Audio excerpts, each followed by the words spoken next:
Hello दोस्तों, welcome to my channel Raj classes lecture. आज की वीडियो ना सबसे ज़्यादा इंपॉर्टेंट होने वाली है।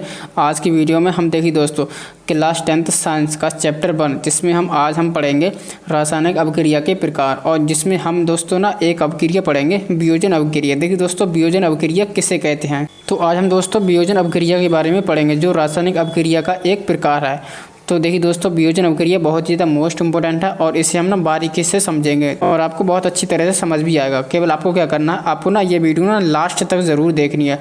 तो वीडियो को स्टार्ट करते हैं। देखिए दोस्तों, वियोजन अभिक्रिया किसे कहते हैं, ठीक है। पहले हम देखेंगे वियोजन अभिक्रिया की परिभाषा।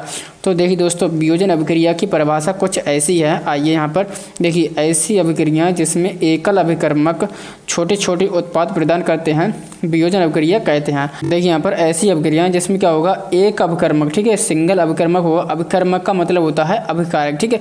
एक अभिकारक अगर छोटे छोटे उत्पाद प्रदान करता है तो उसे हम कहते हैं वियोजन अभिक्रिया। देखिए, वियोजन का मतलब होता है टूटना, अलग करना, यानी कि उसके टुकड़े हो जाना, वियोजन का मतलब ही होता है। तो क्या होगा इसमें, अगर देखिए दोस्तों कहीं पर किसी अभिक्रिया में एक अभिकारक होगा, ठीक है, एकल का मतलब होता है एक, अभिकर्मक का मतलब होता है अभिकारक। अगर कहीं पर भी एक अभिकारक होगा और वो क्रिया करने के पश्चात अलग अलग यानी कि छोटे छोटे उत्पाद में विभक्त हो जाएगा, यानी कि छोटे छोटे हमें उत्पाद प्रदान होंगे, तो उसे हम कहते हैं वियोजन अभिक्रिया। अब देखिए दोस्तों, ये वियोजन अभिक्रिया ना दो तीन तरह से हो सकती है।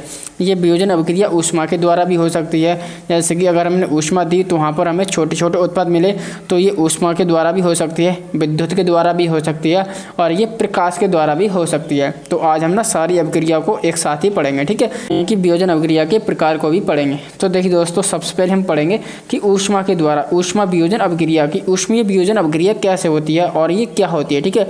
तो यहाँ पर हम हेडिंग लगाएंगे ऊष्मीय वियोजन अभिक्रिया। देखिए, ऊष्मीय वियोजन अभिक्रिया क्या होती है उसकी थोड़ी सी ना परिभाषा हम देख लेते हैं कि वह अभिक्रिया जिसमें अभिकारक का वियोजन ऊष्मा के द्वारा होगा उसे हम कहते हैं ऊष्मीय वियोजन अभिक्रिया। देखिए दोस्तों, ऊष्मीय वियोजन की परिभाषा बहुत ज़्यादा सिंपल है, केवल आप इसे एक बार पढ़ लोगे ना तो आपको ना अच्छी तरह से याद हो जाएगा। अब देखिए दोस्तों, यहाँ पर है कि वह अभिक्रिया जिसमें अभिकारक का वियोजन ऊष्मा के द्वारा होगा उसे हम कहते हैं ऊष्मीय वियोजन अभिक्रिया। के लिए दोस्तों अब क्या करेंगे, इसका एक एग्जाम्पल देख लेते हैं। यहाँ पर देखिए दोस्तों, हम क्या करेंगे, FeSO4 को यानी कि फेरस सल्फेट को अगर हम क्या करेंगे ऊष्मा देंगे दोस्तों, इसमें क्या बात हुई है, ऊष्मा के द्वारा अगर हम क्या करेंगे उसमें ऊष्मा देंगे तो ये ना अलग अलग यानी कि छोटे छोटे उत्पाद में विभक्त हो जाएगा, यानी कि अलग हो जाएगा। तो वही तो यहाँ पर हुआ है, देखिए ना। देखिए, पहले था हमारा फेरस सल्फेट, ठीक है, फिर हमने क्या किया, इसको ऊष्मा दी। जब इसे हमने ऊष्मा दी तो ये ऊष्मा के द्वारा क्या हुआ, FeO3 ये अलग हो गया, फेरिक ऑक्साइड अलग हो गया, और यहाँ पर देखिए दोस्तों सल्फर डाइऑक्साइड बन गया, और हमें देखिए दोस्तों सल्फर ट्राइऑक्साइड बन गया, ठीक है, सल्फर ट्राइऑक्साइड बन गया। तो ये हमें छोटे छोटे तीन उत्पाद मिल गए हैं। तो ये अभिक्रिया किसके द्वारा हुई है, ऊष्मा के द्वारा, तो इसे हम कहते हैं ऊष्मीय वियोजन अभिक्रिया। क्लियर है दोस्तों। अब देखिए दोस्तों, इसका ना एक और एग्जाम्पल देख लेते हैं, ठीक है। जैसे यहाँ पर अगला एग्जाम्पल है, अगर हम क्या करें, कैल्शियम कार्बोनेट को अगर हम क्या करें ऊष्मा देते हैं तो हमें क्या करता है, तो हमें मिलेगा कैल्शियम ऑक्साइड और मिल जाएगा हमें कार्बन डाइऑक्साइड गैस मिल जाएगी, ठीक है। तो देखिए दोस्तों, जब हमने क्या किया, कैल्शियम कार्बोनेट को जब हम ऊष्मा देते हैं तो ये कैल्शियम ऑक्साइड और प्लस कार्बन डाइऑक्साइड हमें प्रदान करता है। और देखिए दोस्तों, जो हमारा ये कैल्शियम ऑक्साइड है ना, ये हमारा बिना बुझा हुआ चूना है, और ये हमारा क्या है, ये हमारा चूना पत्थर है, ठीक है। अब हम क्या करते हैं, अगर हम इसको ऊष्मा देते हैं तो ये बिना बुझा हुआ चूना मिलता है हमें, और देखिए दोस्तों कार्बन डाइऑक्साइड मिलती है। अब देखिए दोस्तों, जो हमारा बिना बुझा हुआ चूना है ना, कैल्शियम ऑक्साइड, ठीक है ना, इसका ना बहुत जगह प्रयोग होता है, बहुत उद्योगों में प्रयोग होता है, और इसका सबसे ज़्यादा प्रयोग पता है कहाँ किया जाता है, इसको ना सीमेंट की फैक्ट्री में किया जाता है, यानी कि सीमेंट बनाने में हमें ना कैल्शियम ऑक्साइड का बहुत ज़्यादा प्रयोग होता है। तो इसे आपको ध्यान रखना। अब चलिए दोस्तों, अगली अभिक्रिया है विद्युत के द्वारा, ठीक है, विद्युत वियोजन। अब देखिए दोस्तों, विद्युत वियोजन में हमें क्या होगा, जो हमारी अभिक्रिया विद्युत के द्वारा होगी वहाँ पर ये विद्युत वियोजन हो जाएगा। जैसे कि यहाँ पर देखिए, पहले इसकी ना परिभाषा देख लेते हैं। वह अभिक्रिया जिसमें अभिकारक का वियोजन विद्युत धारा प्रवाह करने पर होगा तो उसे हम क्या कहेंगे, तो उसे हम ना विद्युत वियोजन अभिक्रिया कहेंगे। सिंपल है दोस्तों। अब देखिए दोस्तों, अगर हम क्या करें, अगर कोई हम अभिक्रिया करें, ठीक है, अगर उसमें हम विद्युत धारा प्रवाह करें तो उसके द्वारा वो क्रिया हुई है तो उसे हम कहेंगे विद्युत वियोजन अभिक्रिया। अब देखिए दोस्तों, अगर हम क्या करें, सिंपली अगर हम क्या लें दोस्तों, जल लें, ठीक है, जल में क्या करें, अगर हम ना जल में विद्युत प्रवाह करें तो ये क्या होगा, तो ये ना अलग अलग आयनों में विभक्त हो जाएगा, यानी कि हमें हाइड्रोजन गैस मिल जाएगी और ऑक्सीजन गैस मिल जाएगी, ठीक है। और देखिए दोस्तों, इसमें एक और बात, जो हमें हाइड्रोजन गैस मिलेगी ना, वो ऑक्सीजन गैस से ज़्यादा मिलेगी। क्यों ज़्यादा मिलेगी, अब इसका मैं लॉजिक बताता हूँ। देखिए दोस्त, पहले हम इसको संतुलित कर लेते हैं। यहाँ पर 2 से मल्टीप्लाई कर देंगे और यहाँ पर 2 से मल्टीप्लाई कर देंगे।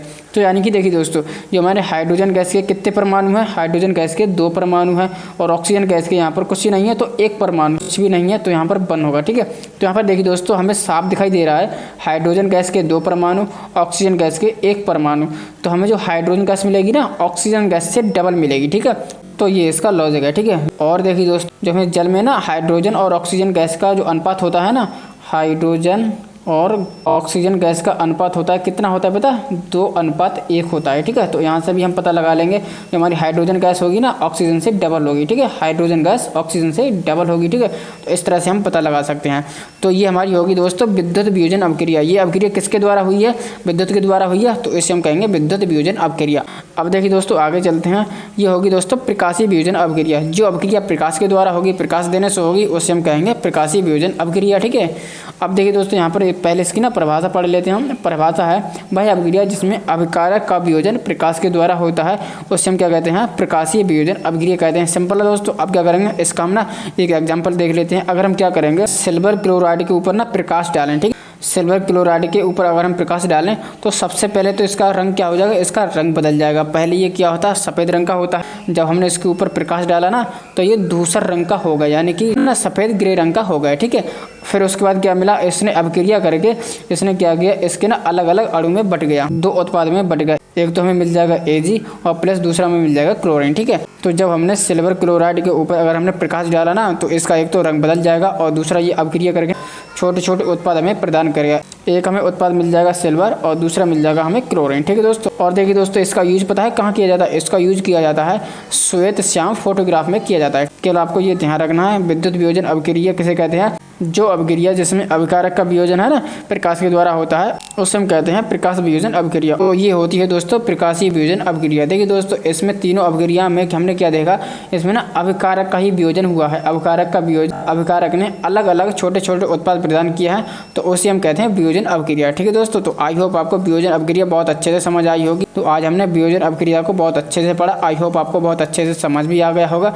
तो चलिए दोस्तों, आज की वीडियो में फिलहाल इतना ही। चलिए मिलते हैं ऐसे किसी नए वीडियो में, तब तक के लिए बने रहें हमारे चैनल के साथ। जय हिंद, जय भारत।